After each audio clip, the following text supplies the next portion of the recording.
next Sunday, if you'd like to come here at 5 o'clock, we're going to pray.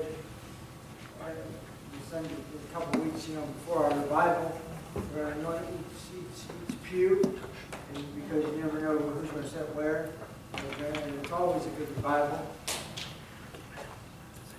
Is that okay? Okay. Look like you're anyway, so we're going to do that. If you'd like to come and pray with us. Next week, I've been reading a book. I'm finishing up tomorrow on, actually probably Tuesday, on Power Through Prayer. I'm telling you that I've been reading this book that's been convicting my heart and about prayer and how we take it for granted.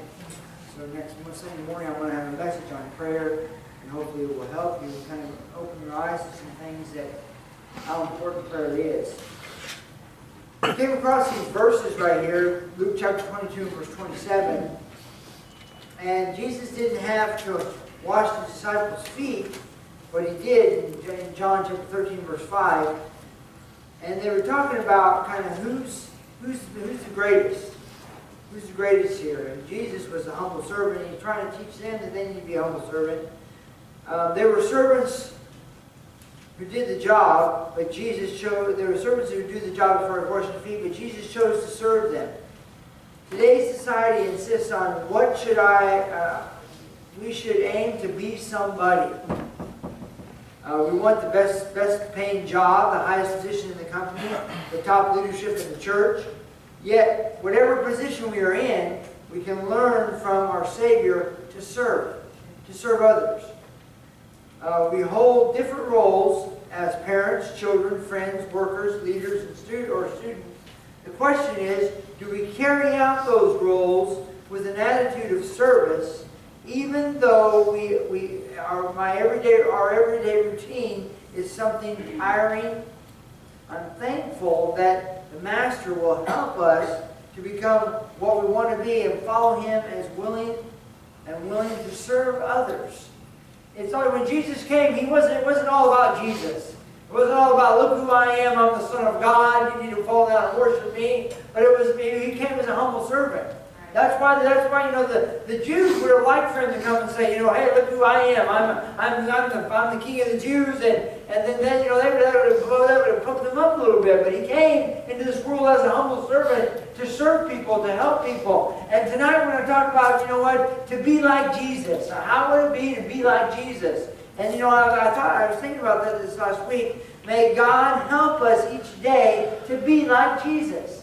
Christian, it actually means to be Christ-like, or to be like Christ, and do the things that Jesus would do, and go the places that Jesus would go, and serve the people that Jesus would serve, and do the things that He would do. And He tried to, I imagine He did a pretty good job of teaching the disciples. I want you to be able to serve others. Don't be all proud and think you're all that in a bag of chips just because you follow me around for 3.5 years. I want you from when I leave you, and He told them that the whole time, when I leave you, I want you to be able to carry on as a servant as we've done these 3.5 years. Well, number one, I want to go where Jesus went.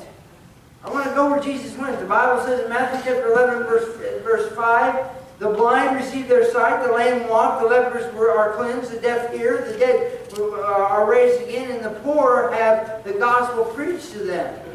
I want to go where Jesus went. Jesus went to some places that He probably didn't really want to go to. You ever done that? You got somewhere and you thought, oh man, I shouldn't be here. Oh man, we should have thought about this before we got here. But you know what? I had a feeling that Jesus said, you know what? Fellas, we're just going to go right over there. We're going to witness these people, regardless of what we have to go through, what we have to see, how we're persecuted, whatever people say, we're still going to do this. And those guys they followed Him. Jesus went to some places He probably didn't want to go. Jesus went to people who had problems, and they weren't just issues, they were serious problems. They had physical problems. People were sick. People went to Jesus just because, they heard about a guy who could heal them, who could take away their problems, who could take away their hurt. If you've been sick and tired for a long time, you get to where you're sick and tired of being sick and tired. You know, if you wake up every day and you have pains and aches and whatever the case is, and I thank God that I don't. But you know what? Some people, they go through life with hurt. They're hurting, and every step they take. I remember before I used to have problems with my feet, and every step I would take, I had spurs on my heels, and man, I could feel that, and man, it was so painful. But you know what? I just learned to live with it because I just knew it was going to be about the first 5 steps out of bed. I was like, oh, ow, ow, ow, ow, you know, until I finally kind of got used to that pain. But you know what? There's people that go through pain every day, and you know what? They don't complain. They just go through it because they know it's just part of life. Well, those are the kind of people that came to Jesus. They didn't just have issues; they had some problems. Remember in Mark chapter 2 and verse 4. When they came not nigh unto him before the press, they uncovered the roof where he was, and after they had broken up, they let down the bed wherein the sick of palsy lay. You know what? Some of them had to go a little bit different. Had to do things a little bit more serious. But you know what? They knew that if they could just get to Jesus, remember the lady with the issue of blood, if I could just touch the hem of his garment, I'd be healed. And that's what Jesus came. He came to serve people. He wasn't untouchable. He wasn't, you know, you couldn't. It was not unapproachable. And I doubt he had a sign on his door saying, you know what, do not disturb. I'm busy doing something for me. He was always willing to talk to people. He was always willing to help people. I want to be like Jesus. I want to be willing. I want to be eager. I want to be, I want to be the person that can, if I can help, I will help. If they need, sometimes, and it's kind of strange. I saw Dad do it a lot of times. People would call him, he'd go, and as soon as we got there, the situation would be a little bit easier because the pastor was there. And I felt that, and we would leave, I said, you know what? They could have did that by themselves, couldn't they? He said, yeah, they probably could have. I said, well, why didn't they? He said, I don't know. I said, well, it's not like you walked in with a briefcase, and you opened it up, and bam, and the problem was taken care of. He said, no. He said, but they just wanted some reassurance. And he said, the whole time he was teaching me, he said, you know what? There's going to be times in your life, you're going to go someplace, you're going to think, man, why am I here? These people could handle this on their own. He said, but you know what? They may need some reassurance. Well, you know what? Some of the people that went to Jesus, they probably could have handled some of the things on their own, but they knew that if they went to Jesus, they could get what they needed. They brought people to Jesus so that they could be healed. I imagine it was kind of like a healing line. Every time you stopped, oh, Jesus is in Jerusalem, let's go. Get Grandma, get Uncle Bill, and let's get over there because they need a touch from Jesus. Whatever the case was, wherever he went, there was people there. Jesus was always in the crowd, and the crowd followed him. I can imagine it's kind of like an entourage, but it wasn't. They weren't protecting Jesus as security guards. They were following him because they wanted just to be with him. I remember when I was little, and we have an evangelist come to our church. I remember when Brother Connie Carrick came to our church the first time. Man, he was just a cool dude. And I just wanted to hang out with this guy, because he's always cracking jokes, but yet he could preach a good sermon, and people would get saved. I just wanted to hang out with him. And then I remember whenever we'd go someplace and Dad would say, well, so-and-so's going to be here, and I remember when a guy came from Hillsdale Field Baptist Bible College to our church, and he was kind of a recruiter. I think I want to say it was Steve Hendricks. I'm not. Oh, I guess so. Anyways, well. Yeah, okay. Yeah, we were at camp, and Mark Shears was there, and he was the evangelist, and I wanted to just hang out with that guy. Because, he was a guy that everybody liked, everybody, and I just wanted to hang out with him. Well, he rode with us, so I figured I kind of had, we went places there with him, and I figured, I need to hang out with this guy. And there was other people, Brother Charlie Messer, Brother Roy Thomas. When the four came to Bakersfield every year in December, I just kind of wanted to hang out with them guys, get there a little bit early, kind of pick their brains a little bit, kind of figure out what's going on, how God's working. Well, that's how people were with Jesus. They just wanted to hang out with him. They just wanted to go where he was. They wanted to be there. They wanted to get to know Jesus. When Jesus' friend Lazarus died, Jesus raised him from the dead there in John chapter 11. And you remember that Mary and Martha said, Lord, if you'd have been here, he wouldn't have died. And Jesus said, show me where he's at. Take me to him. He went over to the grave, and there's a tomb, and they said, roll away the stone. And he said, Lord, he's been dead 4 days. Surely he smells bad by now. Are you sure? He said, roll it stone. And then he said, God, I'm doing this for them. I'm doing this for them. I'm doing this for them to show them something. And he said, Lazarus, come forth. And Lazarus got up and walked out. You know, I'm telling you, if you'd have seen that, you'd have want to hang out with this guy. You'd probably quit your job and go on the big entourage or the big, you know, the big, what am I looking for here? The big crusade to Jesus. This is me and that's Jesus. I see Jesus right over there, and he waves me out because I'm with that guy. I'm with that guy. Or you're going to go somewhere in your restaurant, hey, you see that guy? I'm with that guy, you know. Or it'll make us wait, you know, because Jesus is important. He's busy. You know, that's the kind of guy you want to hang out with. You know what? I want to go where Jesus went. Jesus went to some places that only a true servant of God would go. Jesus talked to some people there that nobody else would talk to. I would like to be like him. I want to go where he went. Not for the notoriety, just to have the hand of God upon my life. Not because I could say I'm somebody because I'm nobody, but just so I could have the hand of God upon my life. Well, number 2, I want to see what Jesus saw. Matthew chapter 14 and verse 29 to 31. And he said, come. And when Peter was come down out of the ship, he walked on the water to go to Jesus. But when he saw the wind boisterous, he was afraid. And beginning to sink, he cried, saying, Lord, save me. Now check this out. You picture him going to walk out of the water, but he said, Lord, save me. After he just took a few steps, and immediately Jesus stretched forth his hand and caught him and said unto him, O thou little faith, wherefore didst thou doubt? I'm thinking Peter's coming off the boat, and in my mind I'm thinking Jesus is way out there. You know, because when they first saw him, they thought it was a ghost. So I'm thinking Peter's walking out there for Jesus, and he just gets a few steps and says, Lord, save me. And all of a sudden, boom, Jesus right here. Just for his hand, grabbed him. How, you know, I'm not thinking, when I was a kid, I used to think, well, he was Stretch Armstrong. You ever have one of those Stretch Armstrongs? Me and the deacon's kids, we stretched that bad boy to be split in half. They said, you know, you can stretch him as far as you want. He, you know, he'll always come back to shape. Nah, we got done with it. And you know what? When you pull an arm off, it's not real wise with that stuff that's inside, because it is flammable, to heat it up with a lighter and try and get it stuck back on, because it wasn't yours. It was your friend's little brother's Stretch Armstrong when we ripped your arm off. And I said, you know what? I don't think this is a good idea. He said, no, it should be fine. As soon as that flame hit that whatever was inside of it, the whole thing just kind of melted into one big blob. I said, hey, and Chris said, hey, let's make it into a ball. He'll never know.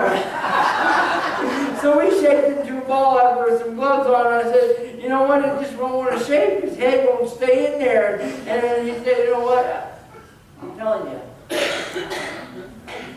I'd like to be like Jesus. Jesus could have said, give me that Stretch Armstrong. Let's put that arm back on. There it is right there. It's perfect. But you know what? When Peter was walking out of the boat, as a kid, you know, I was thinking, well, man, how far out was Jesus? Then they couldn't recognize him. They thought it was a ghost. So how far away was he from the ship? And then all of a sudden, Peter takes 2 steps and he starts to sink. What kind of guy is that? Let's get somebody else out there who's not afraid to swim, that can swim a little if they got to. Now, that wouldn't be me. I don't go in the water, I can't see the bottom. That's just not me. We went to the beach, and we got some boogie boards. We were going to boogie. And the boogie board I had, the rope snapped off of it because I was a little bit too heavy for the board because it was left on the board. And we went out there to where the water was right up to here. And Madison and Abby said, come on out, Dad, where the surfers are. I said, no, far enough for me.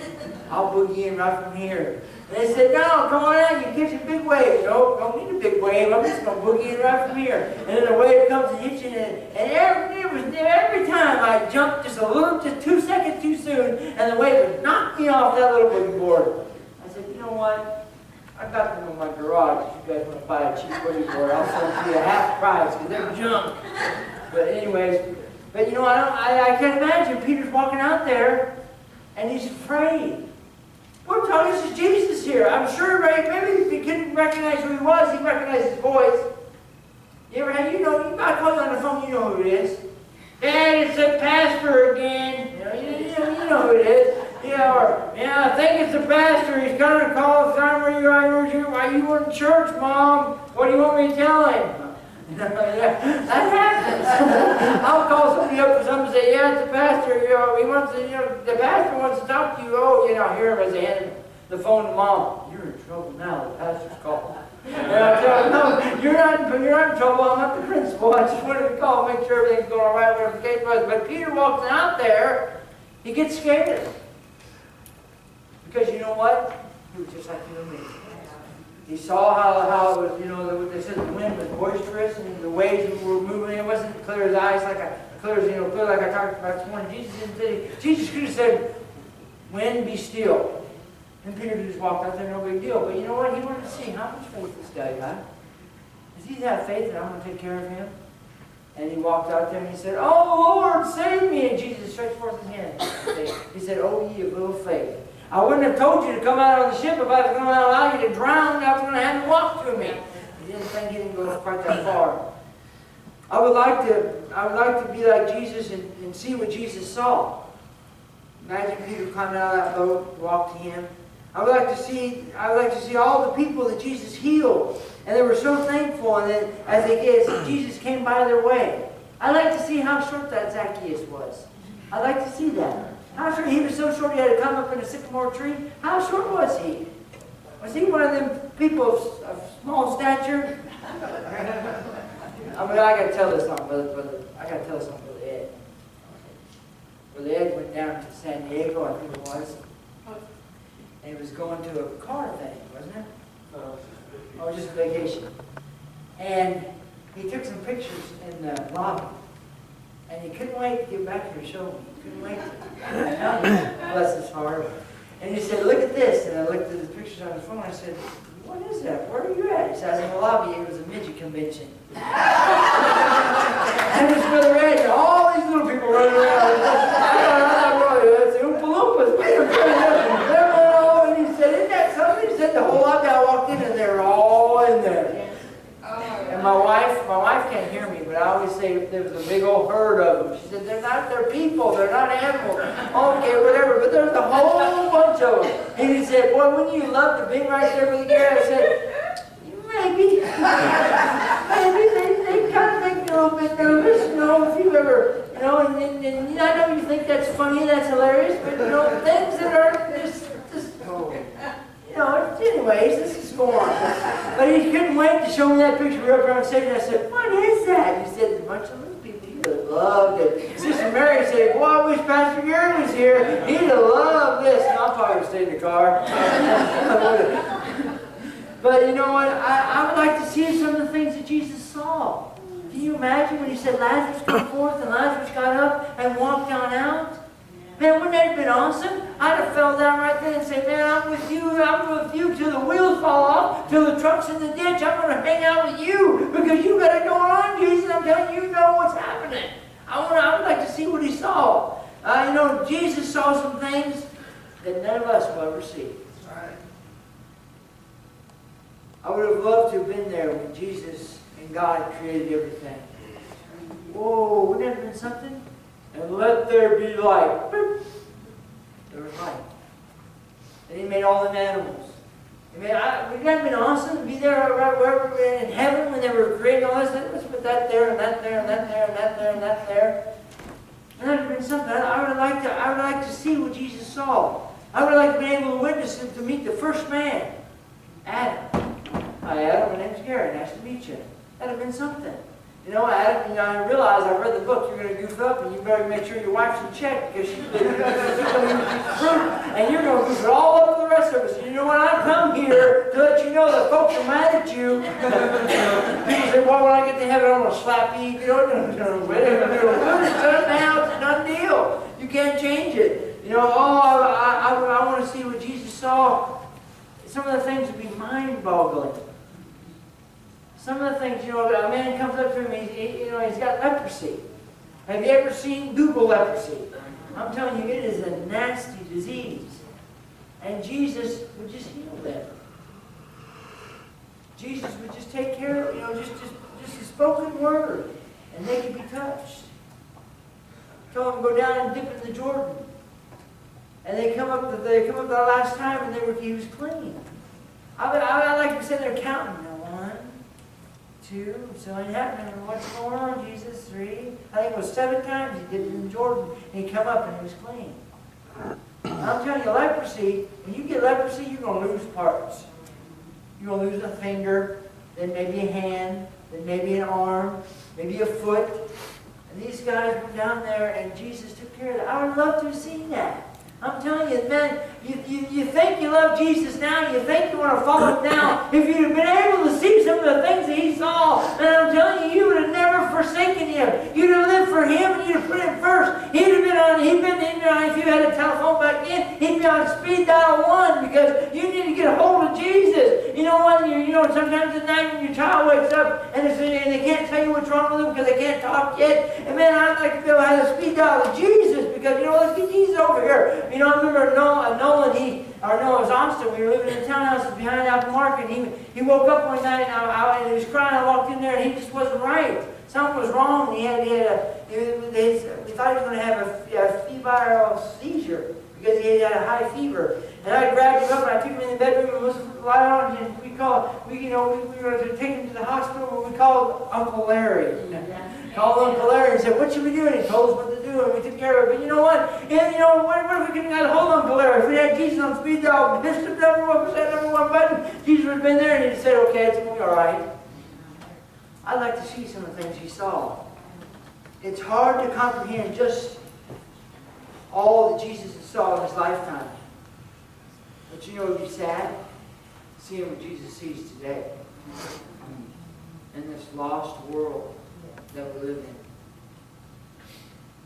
Seeing what Jesus sees. The worst part about being a police chaplain is when you show up and you have to take children out of the home.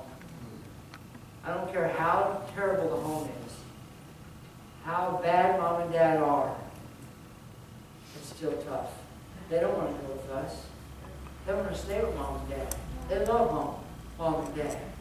And when CPS, you show up and CPS shows up, usually it's a gracious person. They love children, and they want to help. Their children don't know that person. Man, that's terrible. That's some of the things that Jesus, that Jesus sees before we even get there.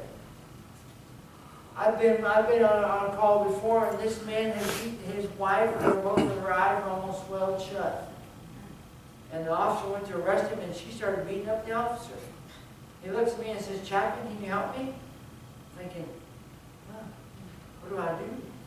I grabbed that lady around the neck and pulled her off that officer. I didn't know what to do. She was going to beat me up. If I'm going down swinging. I'm telling you. And I grabbed her around the neck, and I pulled her off. And I said, "Hon, we're trying to help you, man. We're trying to help you. He done blocked both your eyes. You hardly can't see it. You're trying to help you. You called us. We're here." And finally I got her to calm down and sit her down. I said, "You know what? We're not trying to be mean to him. But you know what? We've seen what He's done. Jesus already saw that." And I wonder if Jesus, He says, why? Why do people act like they act? Why do people do like they do? He's seen that. Now there's some things I probably wouldn't want to see.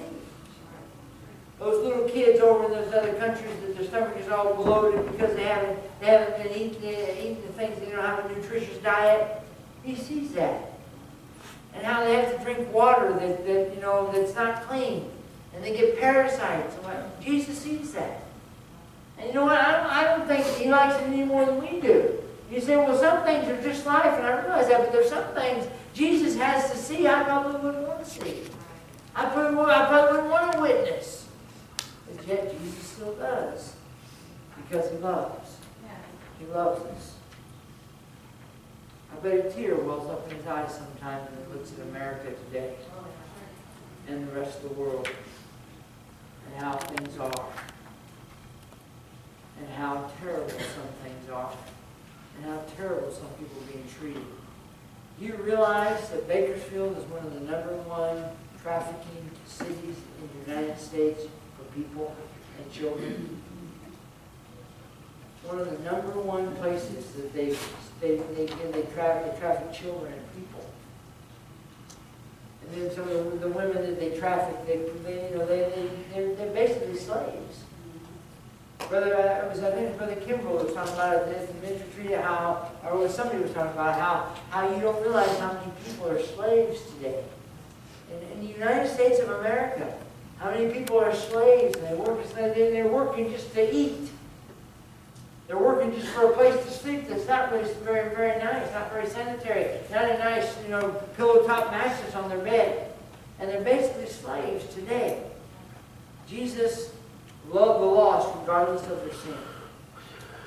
He loves the lost. No matter what they did or where they've been, Jesus loved them. You know what? You may do something to me, I may not love you anymore. Or it may be real hard to love you, you know what I'm saying? Jesus wasn't that way. He wouldn't even care. He loved them. No matter what they did, He loved them.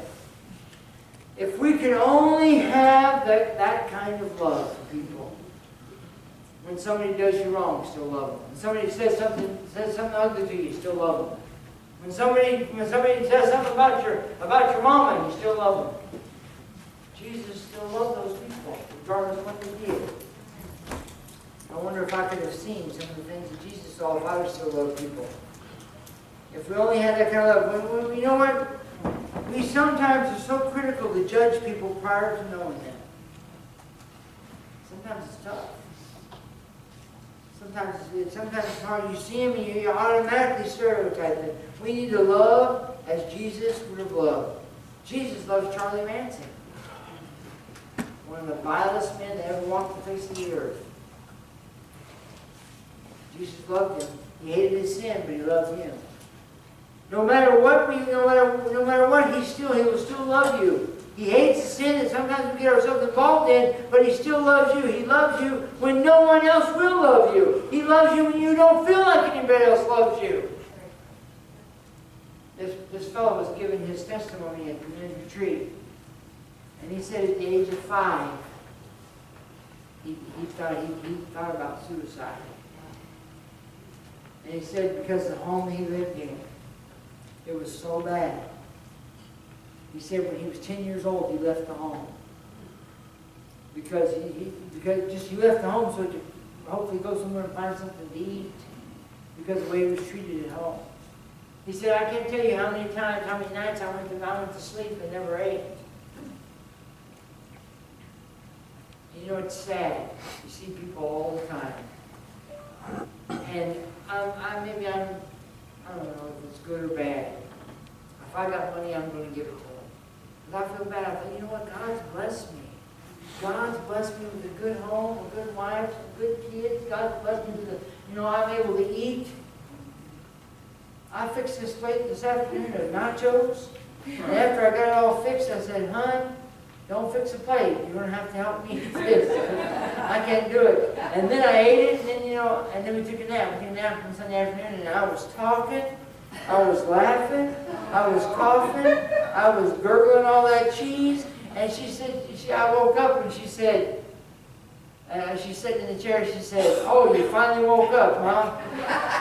Bless her heart. Bless her heart. I said, "What'd I do?"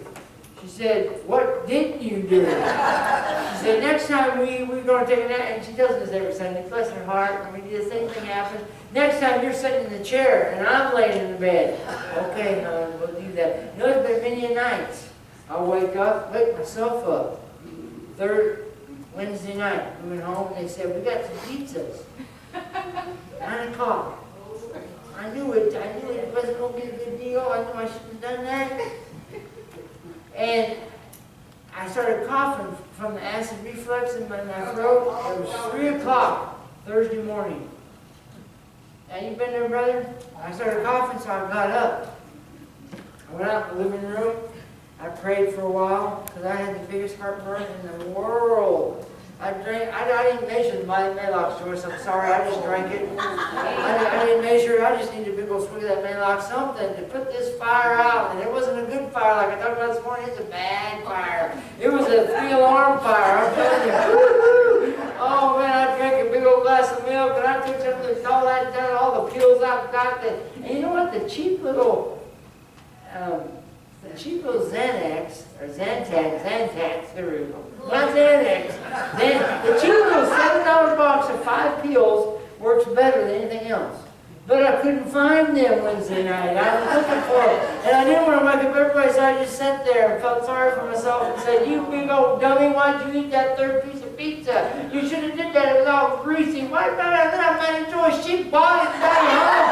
Why did she bring that home? And I was hurting. And so I finally, all that stuff I took is to finally put the fire out. Now it's 6:30 in the morning. Oh. Should I go back to bed? No, because we're getting up at 6.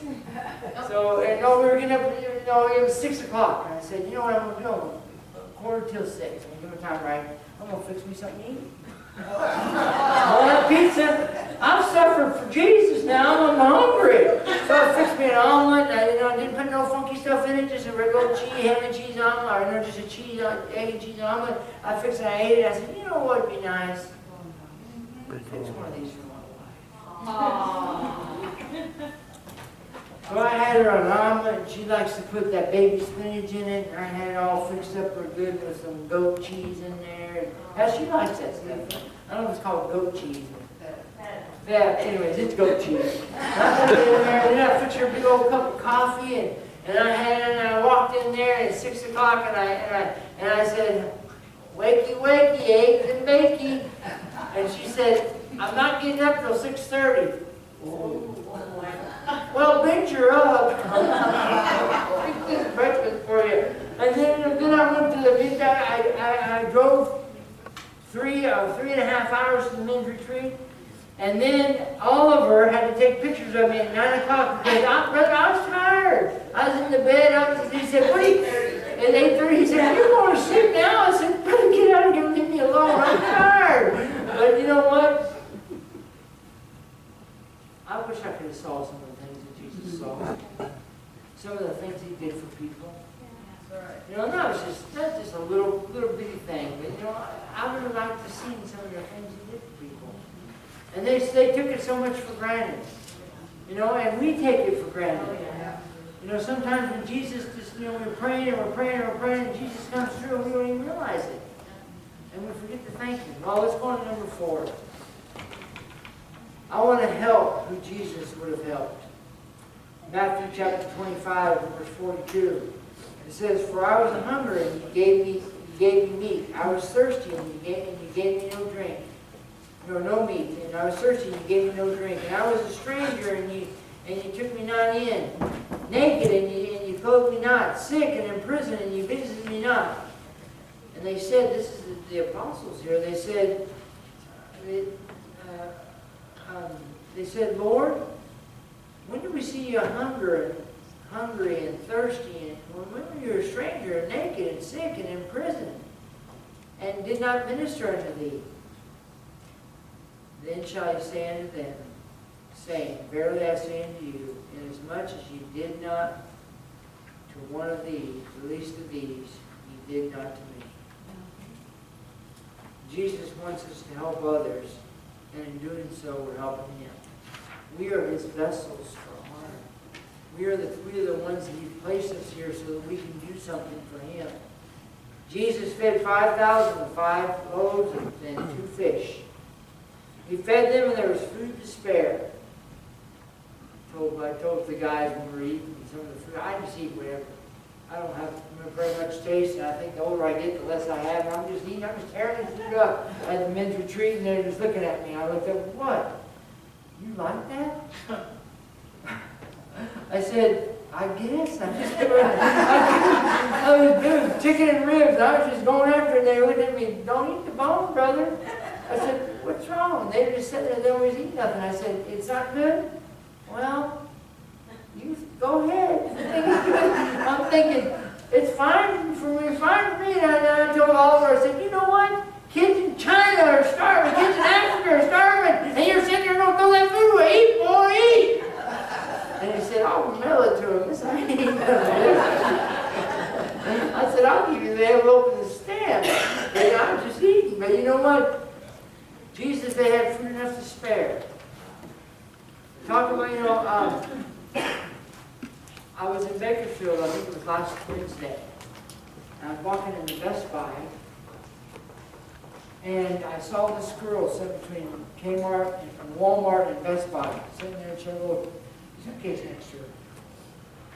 A little, like a briefcase. And I was standing there waiting for Best Buy to open, and I watched as 17 people walk by and didn't even look at her. Walked right by her, you know, one of them had to kind of walk around her. Didn't even stop. So I went to Best Buy and got what I was getting. Came back out and I walked down there and I said, what you got going here? She said, oh, I'm just trying. She was selling these little bracelets. I bought one for Abby. Selling these little bracelets, and she said, I'm just trying to get enough money to eat something. Whoa.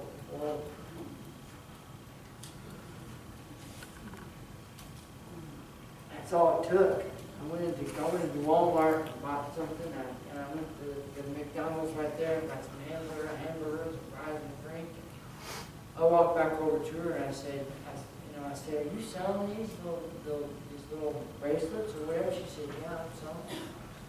And I said, I handed her $10. And I said, well, no. I said, how much are they? She said, well, whatever you think. And I handed her $10. She said, you can take as many as you want. I said, well, I just need one. I'll just take one. And I said, you know what? I bought this food for you.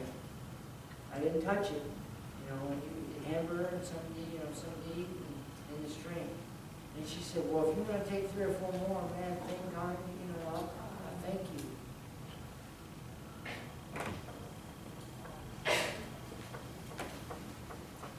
Tears running down her face. She was probably couldn't have been over 17, 18 years old. I said, where did you get these at? She said, I make them. I'm thinking, where does she get this stuff to make them? They're like little woven bracelets. And I said, man, that's something. And she was crying, and I was crying. I walked away, and she said, thank you, sir. She said, I've been out here all morning and you're the first one to tell me. And it was funny how God works. While I was sitting there talking to her, 3 or 4 people stopped. And I said, she's selling them bracelets right there because she's, just trying to make a little bit extra money. Makes a job, go home, just sleeps wherever she finds a spot. And a couple of those people, they give her some money. Give her some money, but she had, she said, pick whatever bracelet you want. I walked off. I thought to myself as I put together this message, Jesus had seen her all day that day. Jesus saw those 17 people walk by her. Jesus saw where she slept last night. Jesus was there when she found, however she found the stuff to put these little bracelets together. She wasn't asking for money, no sign. Just if you walk by, she was just selling you a bracelet. When I handed that $10 bill and those tears started running down her face.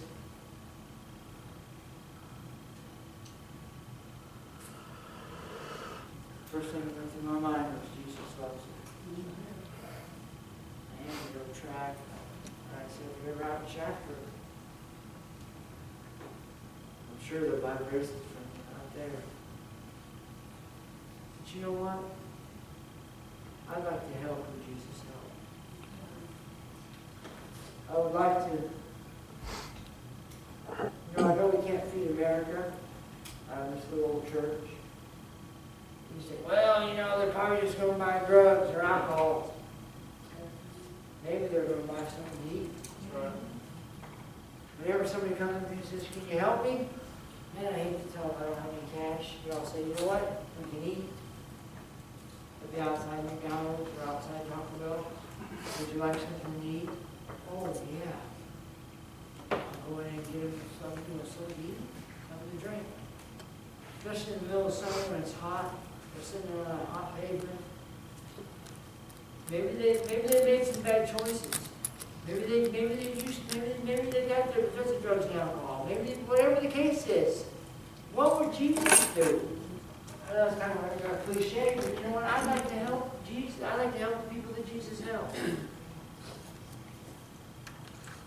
All she wanted was something to eat. You know what? I didn't do it to be somebody. I didn't. I I did it because, you know what, I asked myself, what would Jesus have done in this situation? And when she saw that money, she was ecstatic. Just $10 that. I mean, it was not that big a deal.